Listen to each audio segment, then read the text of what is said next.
In today's show, Deni Avdija returns, Toumani Kamara dominates, and the vision of the Blazers utopia has become clear. Welcome to Locked On Blazers. Let's get into it.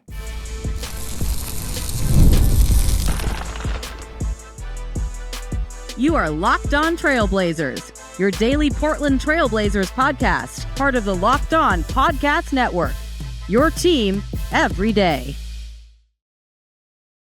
What's up, world? It's your past first point guard and Trailblazers reporter, Mike Richmond. You're listening to another episode of Locked On Blazers, part of the Locked On Podcast Network, available wherever you get podcasts and also on YouTube. Thanks for making this show your first listen, coming at you each and every weekday, Monday through Friday. So make it a part of your daily routine. Make it your first listen. Tell your friends to do the same. Locked On Blazers, your team every day. In today's show, we're talking about a dominant win. The Blazers face the Philadelphia 76ers without some of their dudes, and they just stomped them. A dominant third quarter, one of the best 12-minute stretches of the entire Blazers season. What Thiago Splitter called what they had envisioned in the offseason, a vision of the Trailblazers that finally arrived here in February. We'll talk about that. Toumani Kamara, incredible. Deni Avdija back in the lineup. We'll get into all of it in today's show. Let's start with our fastest recap in the West. Blazers win this game 135-118. Not even close to painting a picture. That's a 17-point win and a game that the Blazers just they rolled. If they had kept their foot on the gas, this is a 30-point beatdown. Notably, though, I guess with both of these teams, is the injury reports. Deni Avdija back in the lineup after missing the prior 4 games, including 8.5 of the previous 13. This back thing has been bothering him, and he'd missed 4 straight, and he comes back in this one. Shaedon Sharpe out with a left calf injury. They're still calling it soreness. Get a little wiggle room before you have to call it a real injury. So right now, just left calf soreness. Notably, though, Caleb Love not on the inactive list still, as they're trying to stretch the number of games he could potentially play on his 2-way contract a little bit further, as now it is 4 full games past the All-Star break. And Javonte Cook notably was on the active list tonight. So the Blazers are maybe down 2 guards who've played regularly, but Deni's back in the lineup. And for the Philadelphia 76ers, no Joel Embiid and no Paul George. Paul George, of course, suspended for 25 games for violating the performance-enhancing drug policy. Embiid, knee injury management, he's out. But the Sixers are pretty good. They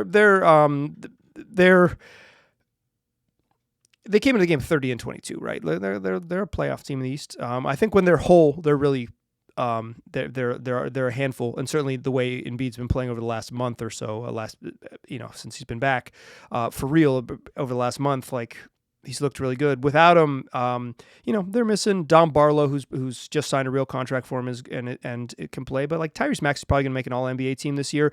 This is certainly a team that could mess around and beat the Blazers even with their crew back. But Portland leads by 7 in the first quarter, and then Toumani Kamara's got 11 points. He's 4 of 4 from the floor and 3 of 3 from 3. But the Blazers had 5 turnovers in that first quarter, and some kind of sloppy, unforced turnovers, or some I didn't mean to get caught in the air type of turnovers, or just poke away type of steals, just kind of not effort turnovers, but just kind of sloppiness. And they find themselves, after they were up 7, down 2 after 1. And then Philly kind of, for a brief period there in the second quarter, looks like they're going to run off and steal this game. They lead by 10, but Blazers close the quarter over the final 5.5 minutes strong and go into halftime just down 1, 65-64. Toumani has 17 in the first half. Blazers commit another 6 turnovers in that second quarter. They got 11 at halftime. It just has not been a clean game from the Blazers at all. Offense hasn't been a problem. Like, they're scoring with ease. Toumani's making every shot he takes. They're scoring with ease, and Toumani's got a headband and straight back braids. Like, he's ready to ride with the new hairstyle, making every single shot. If you can turn the ball over 11 times in 24 minutes, you're you're really going to have to be special in other places for it to matter. Deni Avdija, I thought in the first half just didn't have a rhythm. Like he wasn't bad. Like he actually had a good box score, right? 10 points, 3 boards, 3 assists, 10, 3, and 3 in 15 minutes. That's a nice little box score. You're on pace for 20 points, 6 boards, and 6 assists. That's going to be a very good game. But he just didn't look very fluid. I thought a couple times he's like, getting caught driving right into Justin Edwards' chest and getting caught in a crowd. He was short on a bunch of his early 3-point attempts, and it's like, he doesn't quite look like himself. He's missed 4 games. He doesn't quite look like himself. They go into halftime down 1, and then they got that thing popping. The Blazers rip off a 49-22 third quarter to just end the game. That's it, and that's all. Blazers go 16 of 26 from the floor. That's 62%, including 8 of 15 from 3. Deni had 12 points, 6 boards, 3 assists. He looked like he was kind of like, first half. I didn't think he was bad. He just like, we've seen him be so good this year that it's like you kind of know that it's like that's not him. And then the third quarter, he looked like freaking Magic Johnson.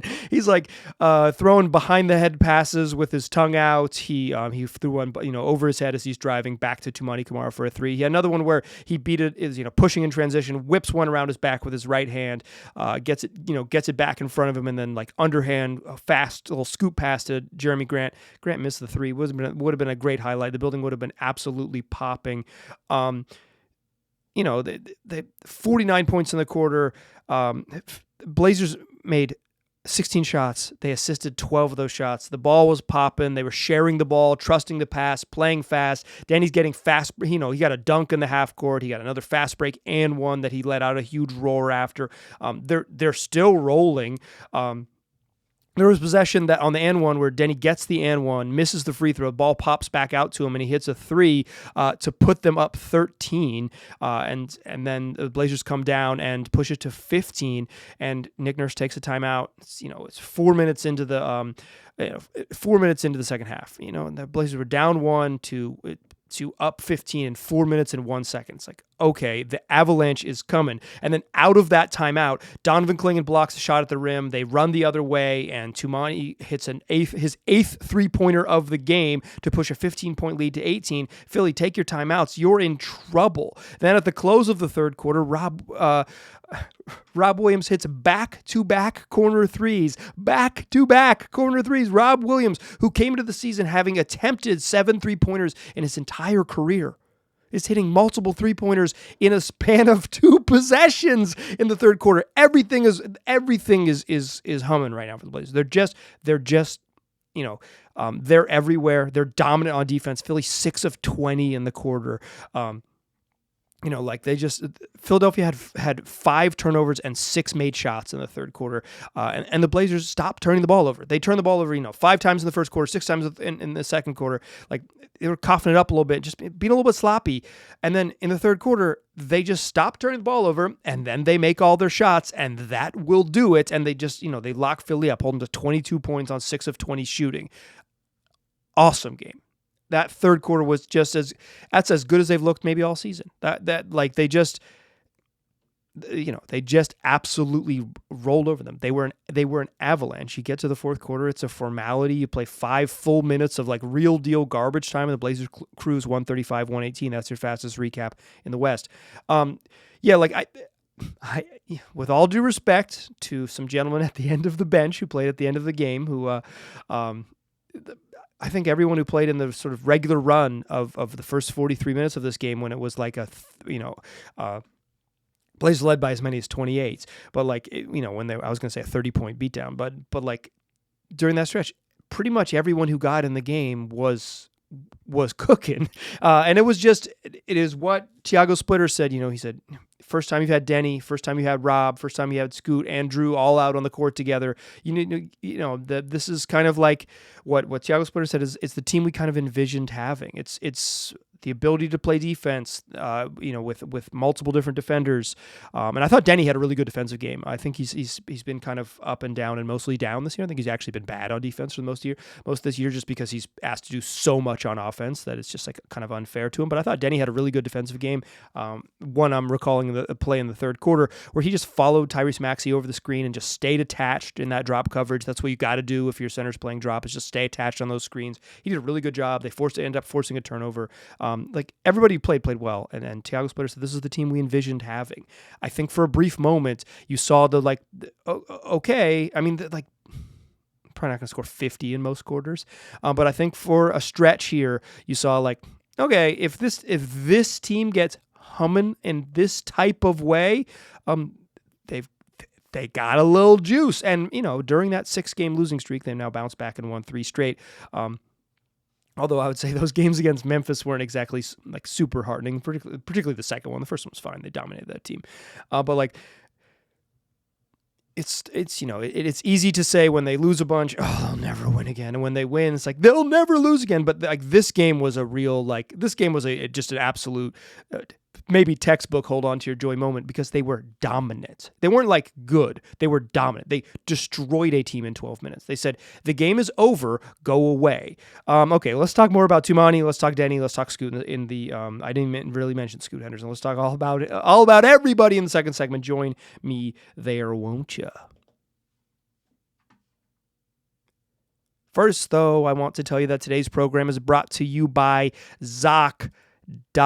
Finding a doctor you actually like can feel like discovering a diamond in the rough. Sure, you want someone who's in network, nearby, and has availability, but you should also want a doctor who listens, makes you feel comfortable, and explains things clearly. That kind of doctor exists, and finding them is easy with ZocDoc. ZocDoc is a free app and website that helps you find and book high-quality in-network doctors so you can find someone you love without all the hassle. We're talking about booking in-network appointments with more than 150,000 providers across all 50 states, covering over 200 specialties from primary care and dentistry to dermatology and eye care. So I think ZocDoc is really useful. I've used it when I've been traveling, but also if you move to a new place, or say your insurance changes, or you just want to establish care with say you haven't been to a doctor in a while and you want to reestablish care, or you're moving, you want to switch to a new group of medical professionals. ZocDoc is just going to make it easy to build out your medical network. You can,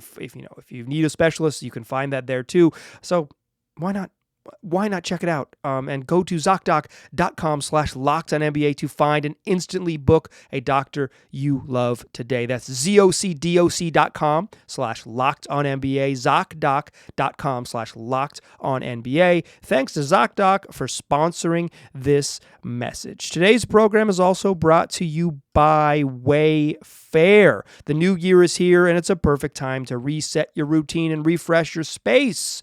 If you're spending more time at home, you might as well love how it looks and feels. That's why you should turn to Wayfair. It's a one-stop shop for getting your home back on track. From bedding and mattresses to storage solutions for every room, Wayfair makes it easy to start the year fresh, or rip into the second half of February fresh as well. Wayfair is everything you need for a full home refresh all in one place. So updating your living room, organizing your office space, upgrading your work from home setup or your lounge from home setup. Wayfair's huge selection makes it easy to find exactly what works for your style and budgets. New bedding, new pillows, new furniture, or just the exact right type of container to hold all those toys that get thrown all over the living room. Get organized, refreshed, and back on track this new year for way less. Head to wayfair.com right now to shop all things home. That's WAYFAIR.com. Wayfair, every style, every home. All right, still a pass first point guard. I usually do that in third segment. I'm still Mike Rich. I'm still Locked On Blazers. If you're an everyday listener to this podcast, particularly if you're an audio listener, I'm talking to you. Go join the Locked On Everydayer Club. $5 a month, $50 a year. You get access to an ad-free audio feed for this very podcast. It is Locked On Blazers without interruptions. Plus, you get in the Discord server where you can chop it up with me and your fellow Blazers fans. We talk Blazers news of the day and all of those things. Link in the show notes for this episode. Locked On Blazers pod. LockedOnBlazers.supercast.com. Okay. Toumani Kamara was about as good as you can be in this game. It's about as good as basketball game as you can play. He was phenomenal. Career high 30 points, 10 of 12 from the floor, 8 of 10 from 3. Had 3 steals. Grabbed 3 boards. But I thought he hounded Tyrese Maxey on one end, and Maxey had he's prolific. He's, like you said, all NBA. Like I said, all NBA talent. 30 points. He's going to get his, but I thought Toumani was really good at just making him take jumpers, making him take difficult shots, making him. It wasn't like Maxey got things easy. He never got a rhythm where he felt like, oh, he's scary, right? Because he's so fast, and he's so good if he gets you on your heels, getting into that comfortable step back. He's a force, and I thought Toumani did a great job, particularly early, of just making sure that it wasn't simple for Maxey, never developing a real rhythm. And then while he was doing that, he was also making every single 3-pointer. Had freaking 17 in the first half, and then he followed up with 13 after halftime. We've seen Toumani recently have some really nice starts to games. 11 in the first quarter, 13 in the first quarter, and then finishes with 13, finishes with 2 points the rest of the way, no points the rest of the way. But this was a complete dominant game, and he's rocking the headband, he's rocking the new braids, new year, new 2. And this was as I have trouble saying this was the best game I've ever seen him play, but I'm because I don't remember just encyclopedically off the top of my head when I'm recording this at 11:30 at night. If every game that Toumani's played, but this is easily one of the best games he's ever played, and certainly for my money, the best game he's played this year that I can recall. He was exactly what you want, right? He's making catch and shoot threes. He drove to the rim early and got inside and made a play along the baseline. I thought he was mostly very decisive in his catch and shoots opportunities. Making just taking the shots that were there. Obviously, you hit him, but this was not a game where he was trying to do too much or kind of got hot and then disappeared. He was awesome on both ends. Somewhat controversial take here, but I don't think he's going to make 8 of 10 threes, right? So I don't want to be well, if Toumani just plays like this, then wow, watch out, right? But I do think there is something to having multiple creators on the floor that just simplifies Toumani's role, right? So much of this year, I think we've seen it if you've watched the games closely, and I bet many of you listening have, and if you haven't, let me offer a little insight here, but I think we've seen Toumani when it's with a bunch of injuries, hey, they just need you to do a little bit more to be a creator, to dribble, to drive, to create offense. And those Toumani games sometimes look just so bumpy, right? So rough, driving into nowhere, throwing passes, running people over, just bad stuff happening when he puts the ball on the floor, and then trying to shoot out of some bad games, taking a bunch of a cajillion jab steps and a 3-pointer that you just don't need because you didn't take the first one, so you're taking the 17th one.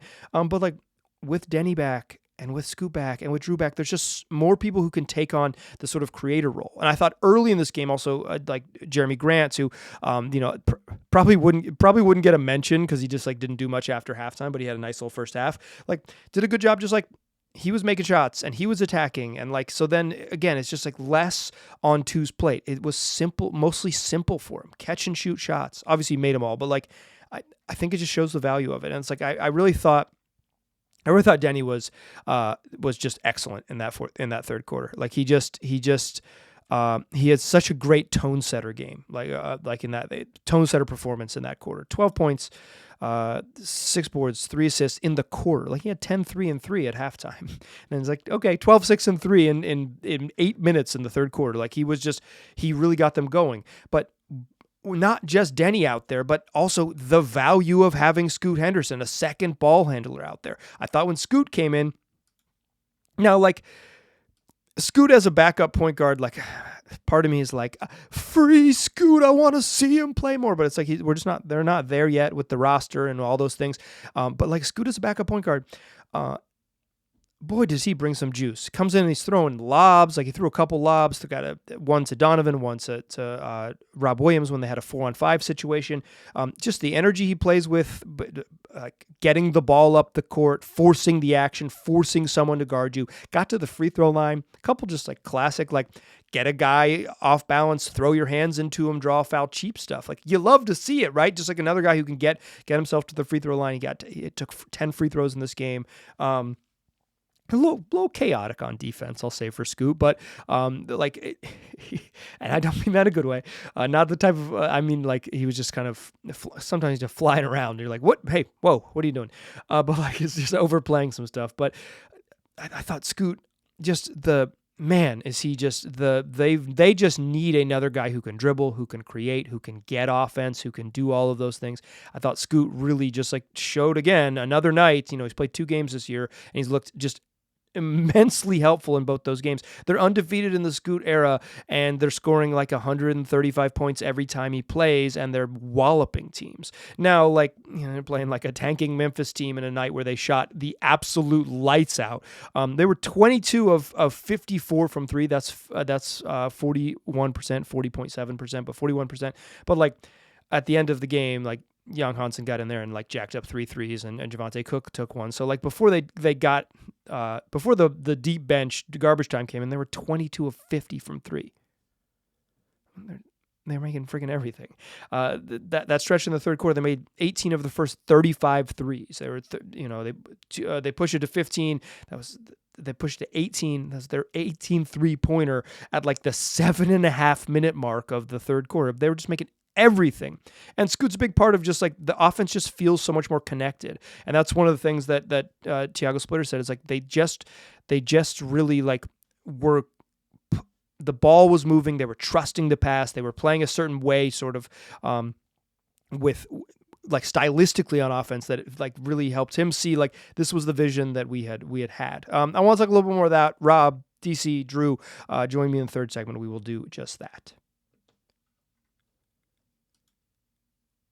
First, though, I want to tell you that today's program brought to you by TurboTax. Tax season doesn't have to take over your life. This year, TurboTax is making it easier than ever to just hand things off and move on with your day. With TurboTax Full Service, you can have your taxes done for you by a trusted local expert start to finish without the stress or the guesswork. So instead of spending hours trying to figure out forms, you can just meet with a local TurboTax expert, either in person or connect with them online, and they're going to handle everything from W-2s to self-employed forms, and they're going to work to get you every deduction. You can upload your documents, go about your day, and get updates right in their TurboTax app. It's a huge time saver and gives you real peace of mind knowing an expert is handling it. For a limited time, you can have your taxes done by a local TurboTax expert for just $150 all in. If a TurboTax expert didn't file your taxes last year, you got to just file by February 28th. Take taxes off your plate and get back to your life. Visit TurboTax.com/local to book your appointment today.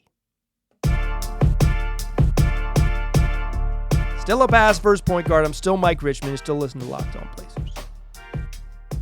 So I mentioned the sort of the trusting the pass, and the ball movement, and all that stuff. The Blazers had 35 assists in this game. The final box score actually I'm looking at now has them at 36 assists. It was 35 when I left the arena. 36 now. Let's go. They picked up another one. 36 assists. Deni Avdija had 8.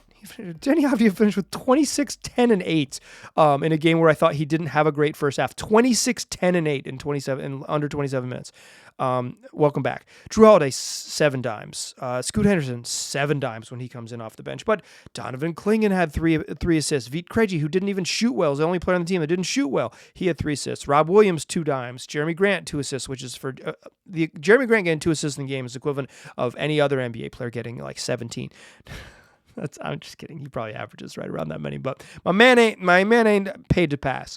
But like it is like the total number of assists is because they made all these freaking shots, right? You make threes. But I think stylistically, like their willingness to move the ball, it's so much easier to trust the pass when the ball is moving, but their willingness to move the ball showed up early when they were making shots, and they just stuck with it, right? Just stuck with it.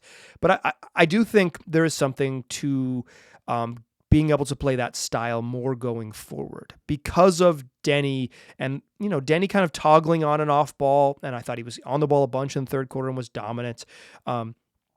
You still have Drew to kind of be your secondary playmaker in every lineup, but then you have Scoot as like this primary willing passer, connective player. Like that's so valuable. And then I thought the Blazers centers were awesome. I thought they were awesome. Rob Williams hit 2 threes. Donovan Clingan hit 3 threes, including his first 3. Like, obviously the shooting really stands out, but I thought they both played like intense defensive games and protected the rim. I thought Clingan did a good job of like not getting so far back in his drop that it's like that he was stuck in a lot of long closeouts.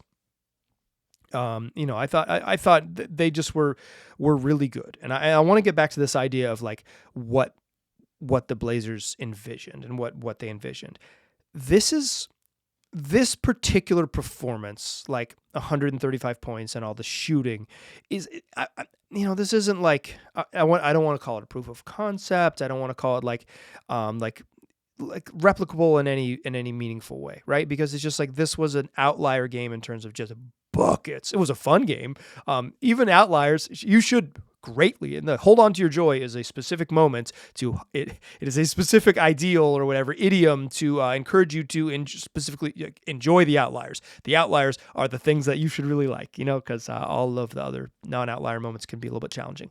But like, I do think while they won't be able to do this every night, just because this was an outrageous amount of shooting, high-level shot making, I do think like being able to play quickly, both off live rebounds and then in the half court, is kind of what they always wanted to be. And there was a time this year when I think they kind of bogged down and started playing a lot slower. Some of it was just, they just didn't have enough bodies. And it was just like, okay, come up and set a screen for Deni Avdija, and hopefully he'll get downhill and make it happen. And the offense kind of, they stopped. The frequency of transition opportunities kind of was cut down, and also just like the pace which they played within the half court. They set a high screen. They had the drag screen in transition is what they call it. They'd set those drag screens in transition. Okay, great. Okay, well, it didn't get into anything, but I feel like what they can replicate from this game is because they can pretty much play every single second with 2 bona fide ball handlers on the court. Drew and Scoot, Drew and Deni. Briefly, because Scoot was at the free throw line, all 3 of Drew, Scoot, and Deni played. They were trying to get Sidi Sissoko in the game, but then it's like Scoot was at the free throw line, so they ended up pulling City back to the bench and waiting for a timeout about 90 seconds later. But like, having more guys who can handle on this team, particularly with your rim runners in Clingan and Robin there, it really opens up the sort of the pick and roll stuff, because have them roll hard to the rim. Look. Okay, not there. Swing it. And now you're not swinging it to guys. It's like where you don't really want them, dribbling and making plays. It's not Ryan Rupert and Toumani Kamara. Toumani can always be in that, spacer role. And now you're passing to, or you're, swinging it to someone on the second side who can make decisions and can make plays. I think that stuff is replicable. I think like the style where it's like, you can, if initial actions get blown up, you can trust the pass and you not have to just like completely try to reset and get it back to Deni Avdija, or like hope that Jeremy Grant makes like a 19-footer as he falls down. Like you can have multiple creators on the court basically every single minute of the game, and they played this without Shaedon Sharpe, who, while he's not like the playmaker that any of the other 3 I mentioned are, he is a shot creator in terms of like getting to his own shot off the dribble. So add him as another guy who, initial action breaks down, you swing to the other side, and you have someone who can get into something, or that he can be a cutter and be benefit from the way that having multiple ball handlers and multiple willing passers and the sort of downhill threat of Deni with another guy who on the kick can attack a bent defense after you get downhill and make a play after that with a pass. We'll see what they're going to close out the rest of the break against Minnesota, who's good, and then like Utah, who's like so actively trying to lose every fourth quarter that it's like comical. So I don't know if we're going to get like a perfect test until after the All-Star break, but I don't know exactly what Thiago Splitter envisioned in the summer, right? when he was the assistant coach.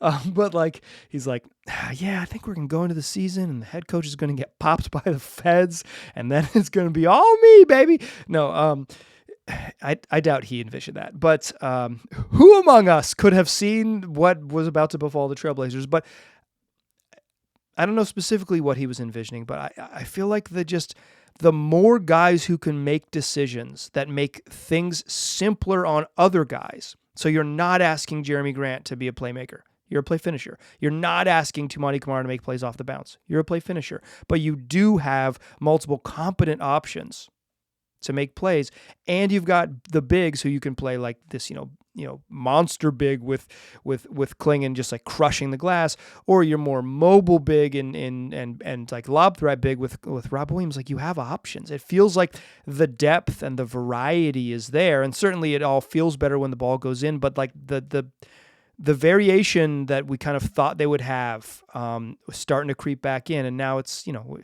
we're closing in the final 25, 28 games left in the regular season. But if this was the vision, I don't know if you can carbon copy this, but I think you can. I think how they are capable of playing in terms of style, and boy, was it fun.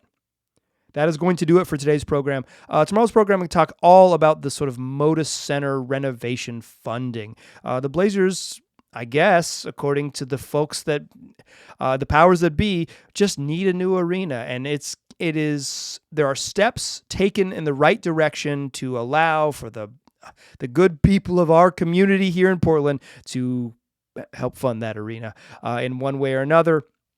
We'll talk all about sort of where they are at with the sort of the legal process, the legislation, and including some reporting from and some opining from the Oregonians, Bill Oram. And Bill is going to briefly join the show tomorrow, so check it out. We're going to have all of it. I'll get you covered from every angle. That's what we do 5 days a week, wherever you get podcasts and also on YouTube.